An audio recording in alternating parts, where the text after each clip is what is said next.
We are counting down the days of 2023, and we thought for the end of the year we would make a video with our 5 favorite and least favorite things to happen in the watch world this year. And in no particular order, let's jump right into it and start with one of our favorites, which is the rise of independent watchmakers. We saw a huge shift in the market, which we absolutely love. People shying away from buying the major recognizable brands such as Rolex, Omega, Patek, AP, and dipping their toes into lesser known brands such as everybody's favorite Recepi, MB&F, Urwerk, and the like. And we really love that shift in the marketplace with people paying homage and giving credit where credit's due to these amazing watchmakers. What do you think?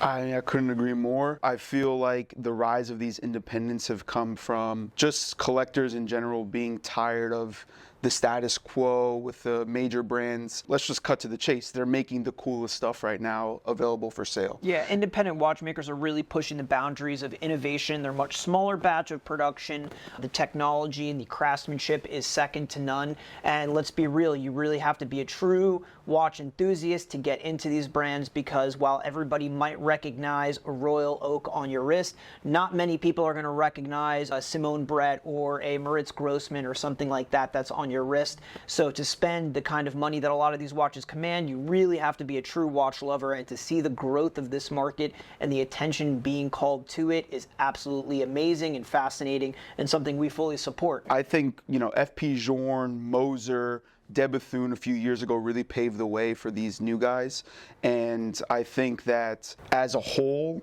they represent the true art of Swiss watchmaking. It's great to see people appreciating the artistry that goes into these watches. So, number one, worst thing to happen this year, let's jump into one of the major scandals of the year, the Omega Speedmaster scandal. At some point last year, there was an auction in Phillips. I believe it was the November sale of 2022, where they auctioned off a reference 2915-1 Omega Speedmaster with a tropical dial. I believe the estimate of the auction was $250,000 to $500,000, and it sold for a whopping $4 million all in, which led everybody in the community scratching their head as to why. It came out several months later that the watch was actually a Frankenstein watch done by people within Omega themselves, and duped Omega themselves into bidding and purchasing the watch for their museum. It was a huge scandal that broke and really pointed out some of the glaring issues within the auction world and within some of these major brands in-house themselves. It highlighted some of the really big problems with doing research and proper verification of these major watches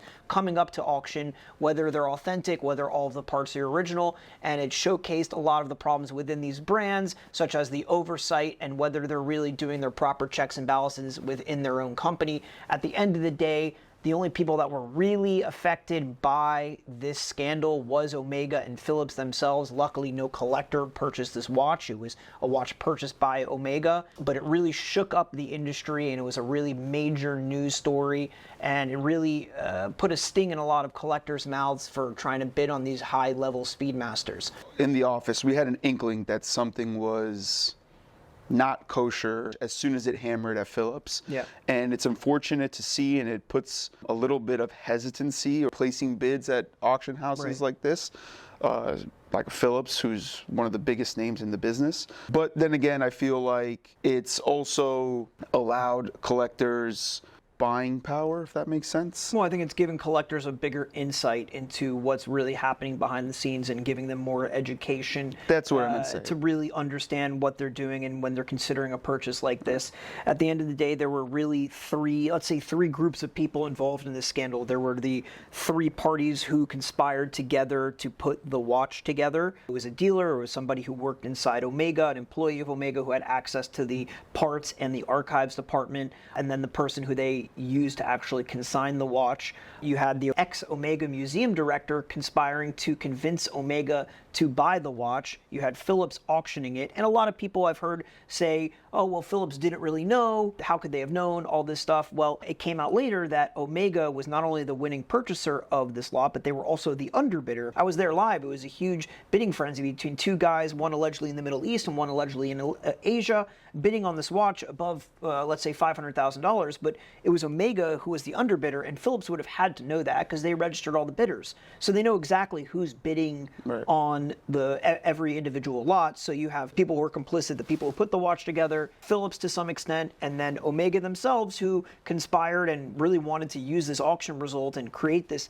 artificial $4 million sale to create a splash and demand for the Omega Speedmaster. Didn't really affect the vintage Omega market. It kind of soured it for a lot of people, where attention, kind of was diverted away from Omega because no one really wanted to jump into the Omega market after that. So I guess it really did hurt collectors in a sense, but in that individual sale, no one was really directly hurt, meaning a collector didn't buy the watch and get screwed out of $4 million. Right. So, listen, there's bad actors in every industry. You see this all the time in the art world, in the car world. It was inevitable to happen in the watch world, but, I'd still buy with confidence because there's still experts who know what they're looking for, and I'm glad. This is an outlier, but it was a great story, interesting story, and in some ways kind of good for it to have all come out and shed to light so that these things don't happen in the future.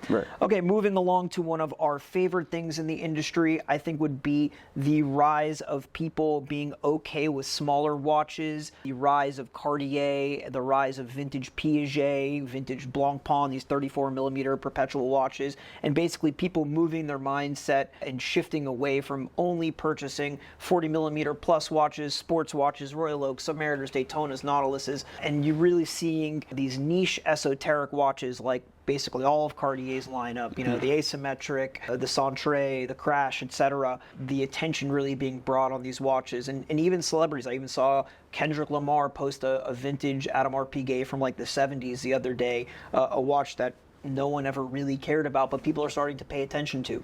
And I think it's great that there's a shift in what people's focus is on, and it's not just the hype watches anymore. Right. Well, I think that they're become hype watches because of these celebrities wearing them, and I think that they're really paving the way for people that are uncomfortable wearing a small watch. They're allowing people to be more comfortable wearing a small watch. Right, absolutely. Yeah, I think it's a trend that needs to become more popular. Wearing a watch is more appropriate for somebody's wrist size was the actual absolute norm all the way from let's say the 1930s up until the 1990s, until Rolex really came out with the Date 2 and the Datejust 2, when watches started to become bigger, and more popular as a bigger size. Okay, moving along to our second least favorite thing of 2023, I guess let's stick with the auction scandal theme.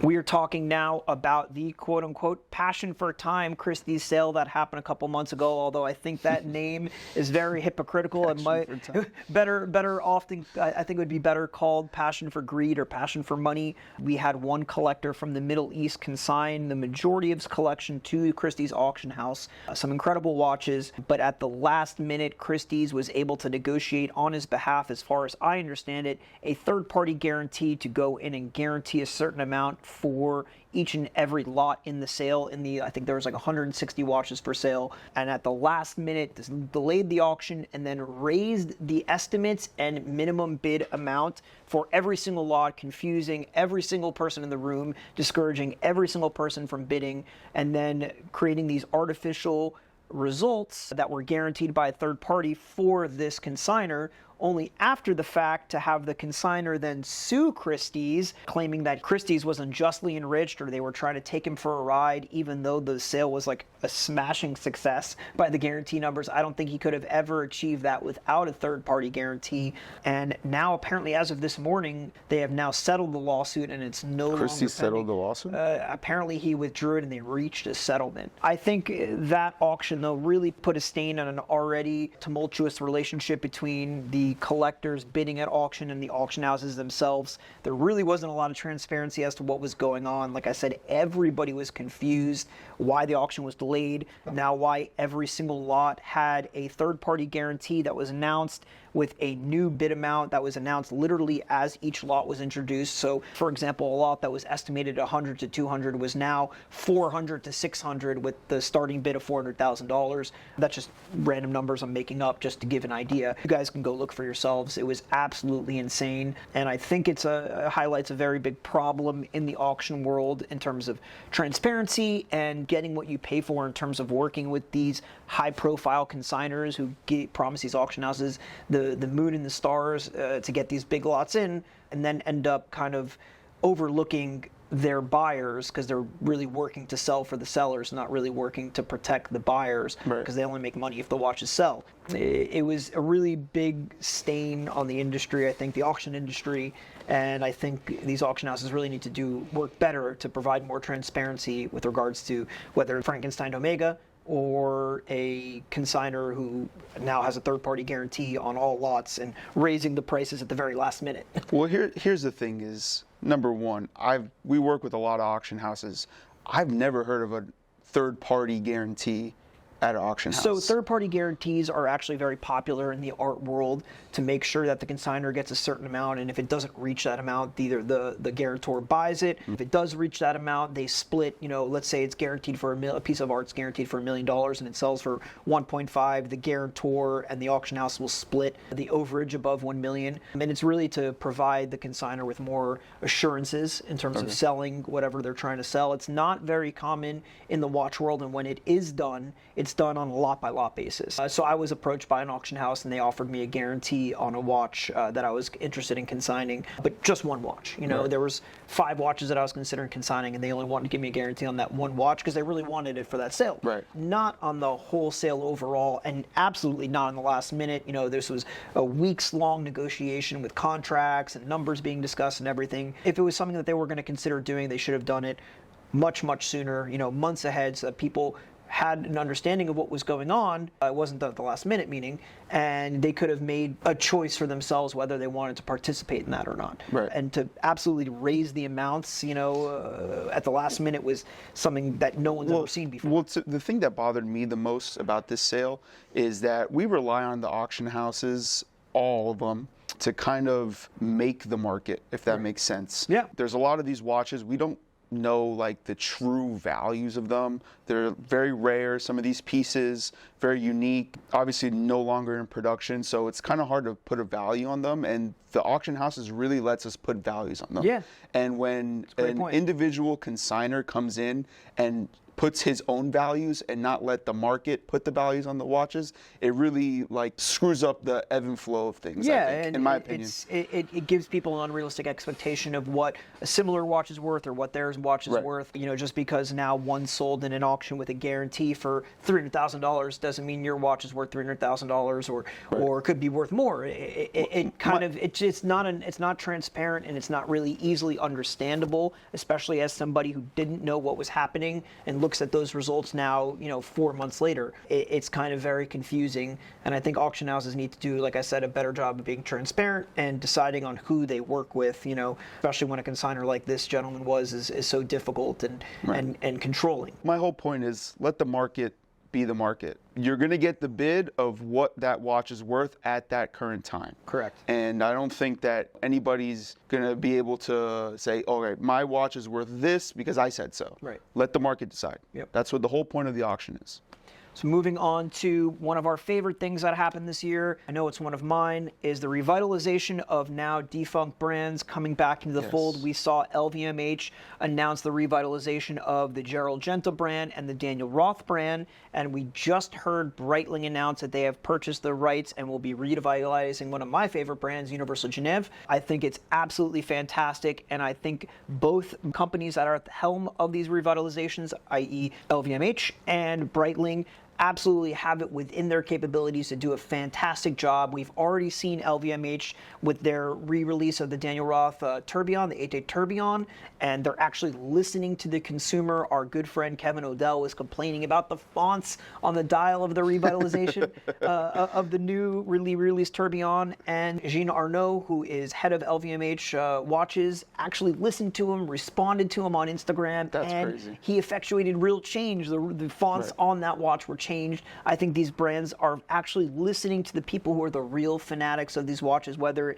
it's a Genta Retro Fantasy, whether it's a Roth Tourbillon, or whether it's a Universal Genève Nino Rinde compacts. I think there's the opportunity here for these brands to make some fascinating and awesome re-editions, reinterpretations, and with input from the collector community. I'm really excited to see what Breitling does with UG. I hope that they don't make it like the 90s when they were revitalizing the 90s and they were just making like more cheaper versions of their older stuff. Like you said, Breitling does have the means to make really nice stuff, and I hope that they learn from LVMH and are as excited as LVMH is to revitalize these brands. Right, and I think Breitling definitely understands that to buy a storied brand such as Universal Genève and to relaunch it, you're appealing to a very niche group of collectors, and I feel like they would only agree to do that if they thought they could be successful and they could reach some new consumers with this storied brand and reach old consumers who are fans of the Universal Genève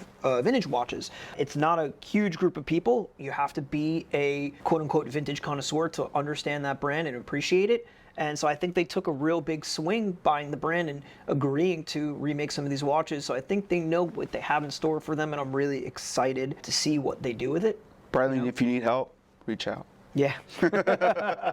Switching gears back over to the worst things of 2023, we'll stay with our last of the auction kind of scandals and discuss the last one, which was another big one, which was the Only Watch scandal. Only Watch was an organization set up, I think, about 10 years ago, wherein once a year they auction off items for charity. They auction off watches, which were one-off watches donated by the brands to be given for charity. There were some questions raised by a collector and Perez Scope, who is an investigative journalist, as to whether the funds were being properly allocated in Only Watch, and this was done, I want to say, about a month before Only Watch was set to auction in November, forcing them to pull their auction or delay their auction until next year, until financial audits can be done, which I don't believe is a bad thing in and of itself. I think it's just a shame, more or less, that I guess maybe this one traverses both good and bad. Good that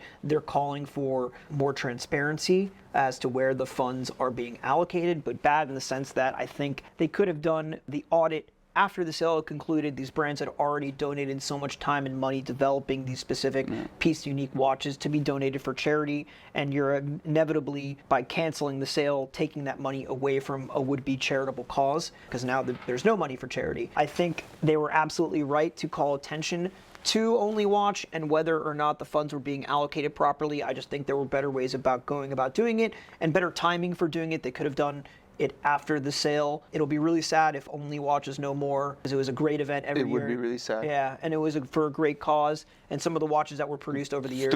Some of the coolest watches ever made were produced for Only Watch. Yeah, because they're all piece uniques. And let's be real, this isn't the first time that a charitable organization has been called out for misallocating funds or maybe not donating as much funds as people would like. Let's just really hope that's not the last.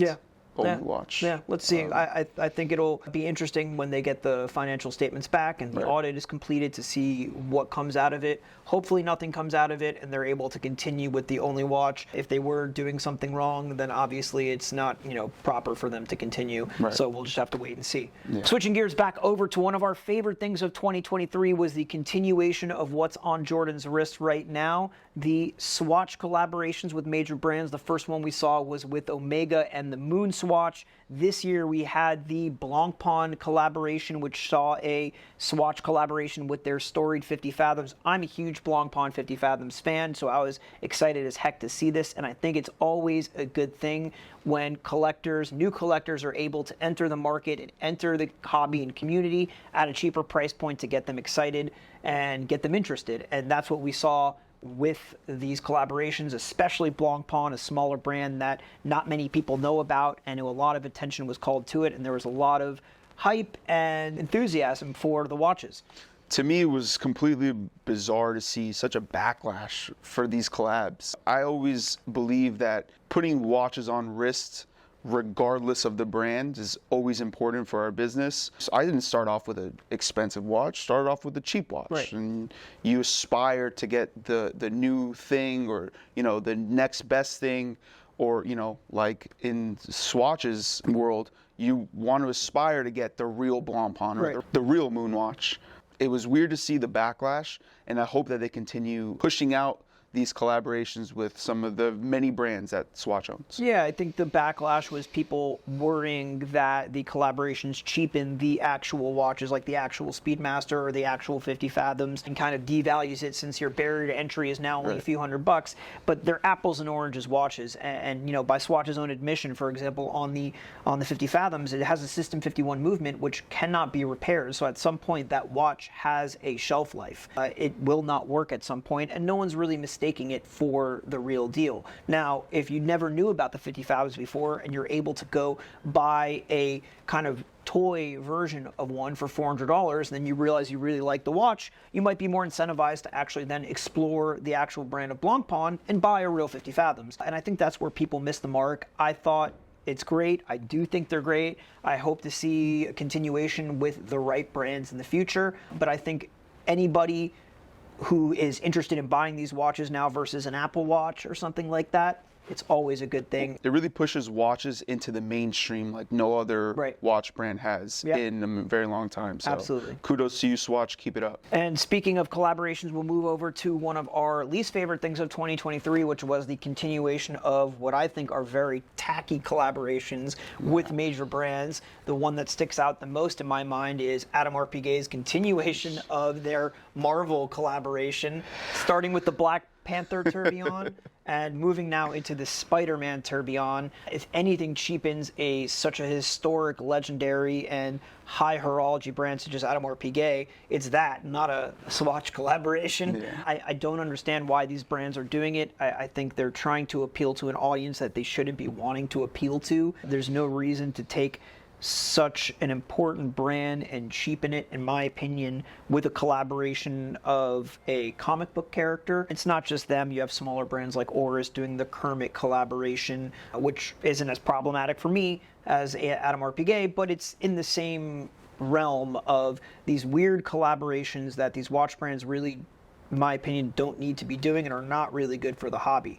Let's be real, guys. Invicta makes Marvel branded watches. I don't think Audemars Piguet should be associated with Marvel, not because, toys, and what is essentially a children's brand. Right. I understand that they're craftily made and it's, it's white gold, the figure and all that stuff. I don't care. They're ugly. They're not cheap. And I just don't think it's a good fit. And I think that's a good point that something I never really considered. If it was like a smaller watch like that even AP made that was at a much smaller price point, like 10 grand or less, as something fun that they wanted to do for fans of Marvel and to get into the brand, great. But these watches are hundreds of thousands of dollars with a comic book character on the dial of your watch. I mean, I don't know. For me, it's just very childish. It's not something I want to see on a high-end watch, something that's supposed to be a work of art. I feel like the craftsmanship that went into making those handmade dials, the effort could have been put into something a lot more creative, without a doubt, a lot more centered on the watch and not the character as a gimmick to sell watches. Without a doubt. And we've seen so many good collaborations over the years, and like that one just missed the mark. Right. I agree, missed the mark.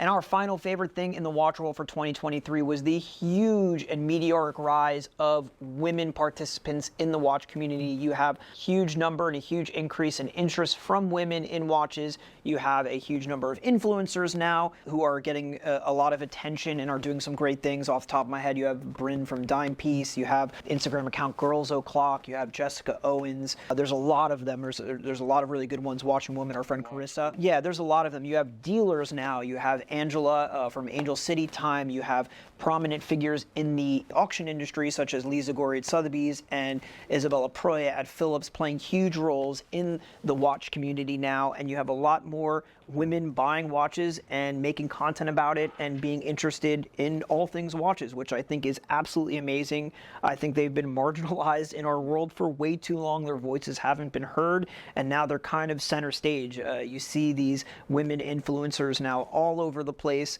being invited to all these events, doing great things for the community, putting a spotlight on new watches, watches out in the community, watches they see in the wild, historical conversations, etc. It's absolutely amazing, and I think it's something that's absolutely very long overdue.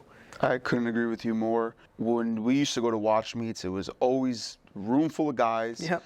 nothing wrong with that, but there's no diversity. Now we're starting to see a lot more females getting into the space. I think a lot of that has to do with women starting to be more comfortable wearing men's pieces. Right. And let's be real, the watch manufacturers haven't been doing a good job releasing interesting women's watches.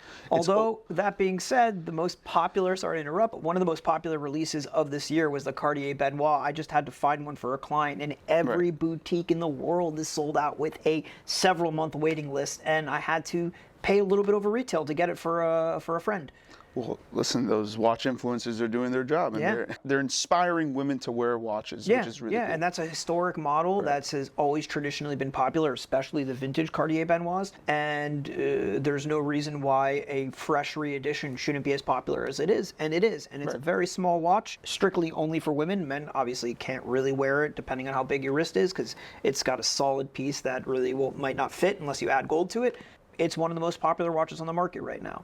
So, get more women into watches. Yeah, more women need to start paying attention. Thank you guys for joining us, and thank you for the attention you're bringing to our wonderful hobby. And with that, we will go into our final least favorite thing of the year, which we'd be remiss to not bring up, the consignment scandal that was all over social media and YouTube and whatnot with the timepiece gentleman. It's sad that somebody would take advantage of their own clients and cast such a dark shadow over the industry. Luckily, it was more or less an isolated person doing this, a person that was never really a real person in the industry. He had a popular YouTube channel, I guess, and a TikTok account, but it was more of like the hype and the flash and this and that. I mean, we never interacted with him. And, sadly for his clients and his consigners, he, absconded or ran off with their watches and their money, which is something that you hate to see, especially to an end user or private client.